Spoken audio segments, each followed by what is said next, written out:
बिस्मिल्लाहिर्रहमानिर्रहीम। अस्सलाम वालेकुम। मैं समी इब्राहिम, आप देख रहे हैं हमारा यूट्यूब और फेसबुक चैनल। पूरे मुल्क में क्रैक डाउन जारी है और पीटीआई के जो लोग हैं उनको गिरफ़्तार किया जा रहा है। एक सवाल है बहुत बड़ा जो लोग इस वक्त पूछ रहे हैं और पाकिस्तानी मीडिया इस पर बात कर रहा है कि क्या इमरान खान सरवाइव कर पाएंगे पॉलिटिकली।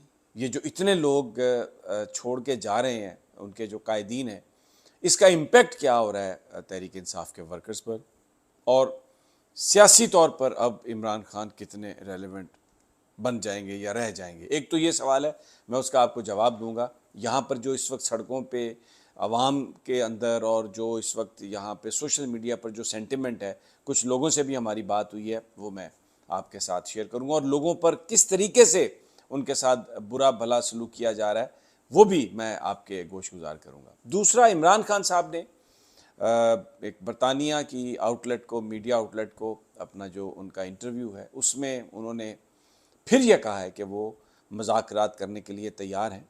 ताली एक हाथ से नहीं बजती।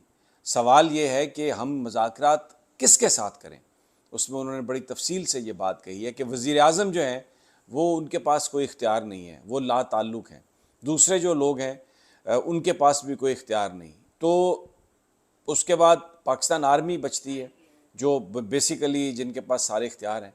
तो इमरान खान ने कहा है कि मैं बिल्कुल मुज़ाकरात करने के लिए तैयार हूँ, इलेक्शन के हवाले से मुज़ाकरात करने के लिए तैयार हूँ, लेकिन ताली एक हाथ से तो नहीं बजती। मैं मुज़ाकरात के लिए तैयार हूँ, अगर दूसरा फ्रीक मुज़ाकरात के लिए तैयार ना हो तो मैं क्या कर सकता हूँ। एक बड़ी उन्होंने एक खूबसूरत इस्तेलाह इस्तेमाल की है। उन्होंने कहा कि पाकिस्तान में हम ये देखते हैं, सुनते हैं कि ख़ानदानी दबाव पर ज़बरदस्ती की शादियाँ तो लोग कर लेते हैं, और लेकिन ये मैं पहली दफ़ा देख रहा हूँ कि अब ज़बरदस्ती की तलाक़ें हो रही हैं।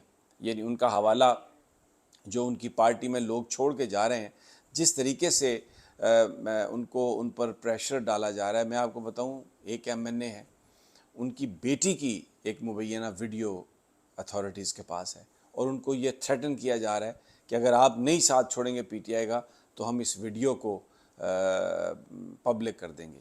एक पीटीआई के रहनुमा हैं, उन्होंने छोड़ा है पीटीआई को इसलिए कि उनके दामाद को पकड़ कर ले गए, उसको टार्चर किया और उसकी जो चीखें मारने की जो आवाज़ें थीं वो उन्होंने उन साहब को भेजी और उनसे कहा कि आप पीटीआई को छोड़ दें। मैं इसके बाद एक बहुत ही सीनियर जो लीडर हैं तहरीक इंसाफ के, वो लाहौर में उनको रखा गया और एक 6 फुट या 5.5 फुट चौड़ा है और तकरीबन 6.5 फुट वो लंबा सेल है और उसमें 8 बंदे, यानी जिस तरीके से लिटाए गए हैं कि उन सब के जो पैर हैं वो एक दूसरे के मुंह में जाते हैं और वो करवट नहीं ले सकते। और फिर वहाँ पर जो वॉशरूम है, जो लेटरिन है, वो ओपन है, कोई उसका दरवाज़ा नहीं और वो उसी सेल के साथ है और इंतहाई बदबूदार जगह है वो। जिस तरीके से सलूक किया जा रहा है पीटीआई के वर्कर्स के साथ, माजी करीब में इस तरह का कोई हमें जो लोग बताते हैं, मैंने अपनी आंखों से नहीं देखा, लेकिन जो बता रहे हैं पीटीआई के लोग कि जिस तरीके से उनको रखा जा रहा है, तो इसकी मिसाल नहीं मिलती। इस दबाव में लोग पीटीआई को छोड़ रहे हैं। अच्छा, दो तरह के लोग हैं। एक तो वो लोग हैं जो लाए गए थे और आपको पता है कि इलेक्टेबल्स के नाम पर लाए गए या अपना असर व रसूख पार्टी में कायम रखने के लिए उन लोगों को ताकत के ज़ोर पर उस वक्त शामिल कराया गया था। एक तो उनको अब जहाँ से वो लाए गए थे वहीं से उनको वापस ले जाया जा रहा है।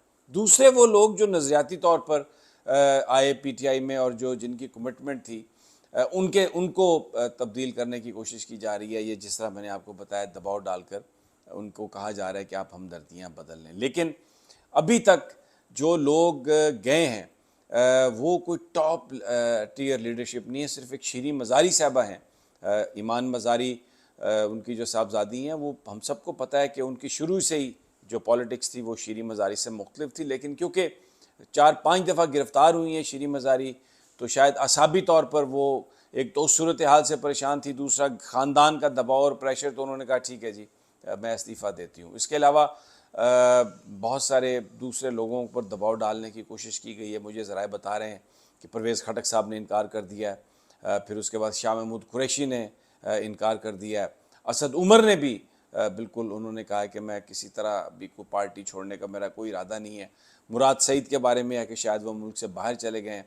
जुल्फ़ी बुखारी को इमरान खान साहब ने रोक दिया है, जो बाहर लीडरशिप है, कि वो अभी वापस ना आए, क्योंकि आज 5 घंटे तक इमरान खान साहब रहे हैं वहाँ पर नैब के ऑफिस में। मुख्तलिफ सवाल उनके साथ किए गए हैं। पूरी उन्होंने जो भी इन्वेस्टिगेशन थी उसमें वो शरीक हुए हैं। और मैं अपने पिछले वीलॉग में आपको बता चुका हूँ कि वो जो गिरफ़्तारी का ख़दशा था वो ज़रा एक लिहाज से टल गया।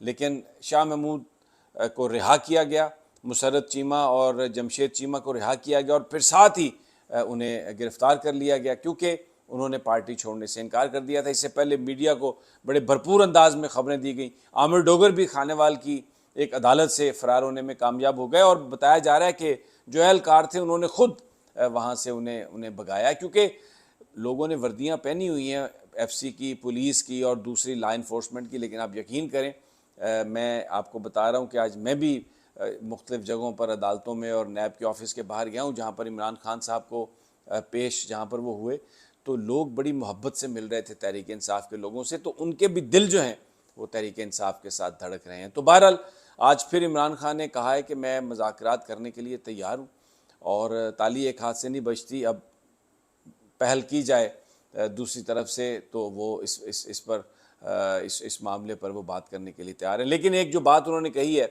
वो इस वक्त सोशल मीडिया पर भी है और पूरे पाकिस्तान में वो चल रही है कि ज़बरदस्ती की शादियां तो यहाँ पर हमने देखी होती थी, लेकिन अब ये ज़बरदस्ती की तलाक़ें जो हैं ये करा रहे हैं, लेकिन इससे कोई फ़र्क नहीं पड़ेगा। लोग जो हैं सड़कों और गलियों में, मैं आपको बता रहा हूँ, वो इमरान खान के साथ हैं और फंड रेजिंग कर रहे हैं उन लोगों के लिए जिनके साथ ज़्यादती हुई है, जिनको मारा पीटा गया। मेरी अभी थोड़ी देर पहले ओवरसीज़ पाकिस्तानियों से बात हो रही थी। लाखों डॉलर उन्होंने जमा किए हैं उन पाकिस्तानियों के लिए जिनके घर बर्बाद हो गए हैं, जिनको लीगल एड चाहिए, जो गिरफ़्तार हुए हैं, जिनको तशद्दुद किया गया, जो लोग पीटीआई के साथ थे।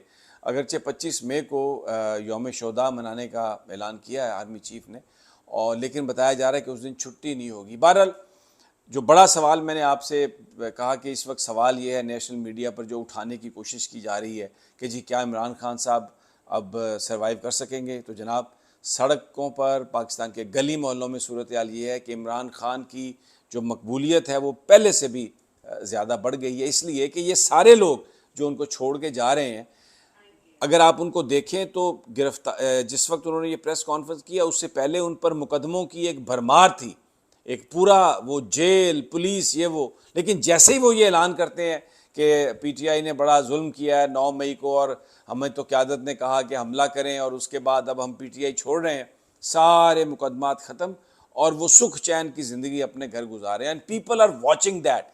तो लोगों को ये बात बिल्कुल समझ में आ गई है कि ये जो पुरतशद्दुद मुजाहरों का इल्ज़ाम जो इमरान खान पर है, दर हकीकत ये इमरान खान ने नहीं किया, ना पीटीआई की लीडरशिप ने ये किया। तो इससे लोगों के दिलों में जो एक इमरान खान की मजलूमियत है और इस वक्त जिस चीज़ के लिए उन्होंने स्टैंड लिया है उसके बारे में इत्मीनान लोगों का मज़ीद बढ़ गया है।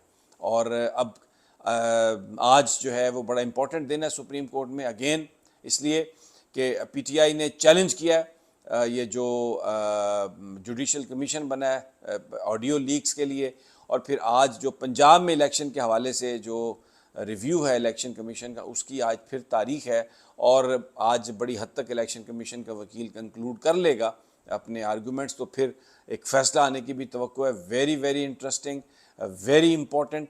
और जंग इस वक्त सियासी जारी है पाकिस्तान में, पूरी तरीके से यलगार है इमरान खान पर, उनके साथियों पर दबाव है, प्रोपेगेंडा है, कैंपेन है, national media totally sold out है। लेकिन कुछ आवाज़ भी है, बोल इसके ये ठीक है कि बहुत सारी चीज़ें जो हैं अब वो थोड़ा सा उन पर, क्योंकि स्टाफ की कमी है, पिछले 2-3 महीनों से जो फाइनेंशियल क्रंच भी चल रहा है, इसलिए कि जो पेमेंट्स जिन एजेंसीज़ ने करनी थी वो भी उनको भी रोक दिया गया और उठाया जा रहा है लोगों को। आकाश राम को अब 40 दिन से ज़्यादा हो गए हैं जो मार्केटिंग हेड हैं बोल के।